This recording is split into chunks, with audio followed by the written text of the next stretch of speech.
All right. How Jay Turner knew more what was in our junkyard than we did. Or scrap yard, whatever you call it. We'd have a couple hundred trucks out there our whole life. This whole field full of trucks, right?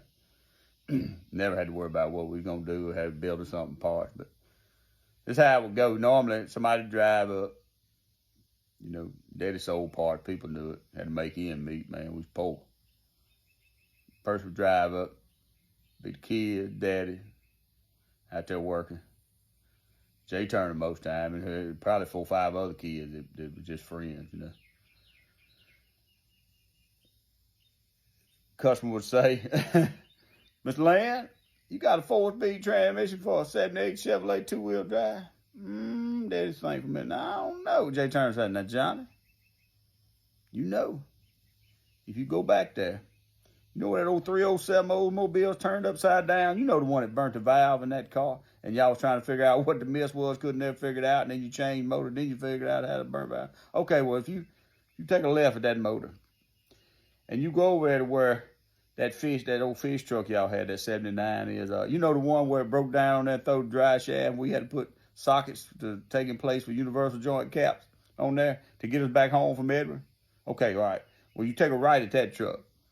And you go back there, you know where that old 54 Ford is? It's got that 292. Back then they had the exhaust that came over the front of the motor. And you had to tie it in there, and it's got 3-speed on the floor and all. Yeah, okay. Well, right past it, there's a truck bed. Now, that 4-speed that you're looking for is in the back of that truck bed.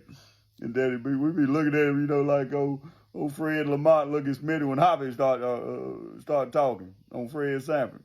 But anyway, then I always be a little silent because you're amazed how he knew that. Then he'd say, now, if you want to shift, instead of taking a left at that 307, you take a right. Well, that other old truck is, that Chevrolet truck is, and if you pull the seat back, I put the shifter back there where it wouldn't rust on the tip. That way you'd have it if you needed it. We didn't know where it was, right? But anyway, that Jay Turner to a T right there. There's always a story, right? And Jay talks slow and precise. It is always matter of fact. And I think Jay could be a mechanical genius. But Tony, that's how we met old Jay Turner in the store, and I got a million stores, Jay Turner. He come down there in a Volkswagen van, we pop the hubcaps out, put rocks in there. He'd go out the driveway, mad, old thing be clicking, clank, clank, clank. But I got a million stores. This video running long. But that's how we met him, Tony, and that, you worked him for 20 years or however long. That's him to a T. Have a good day.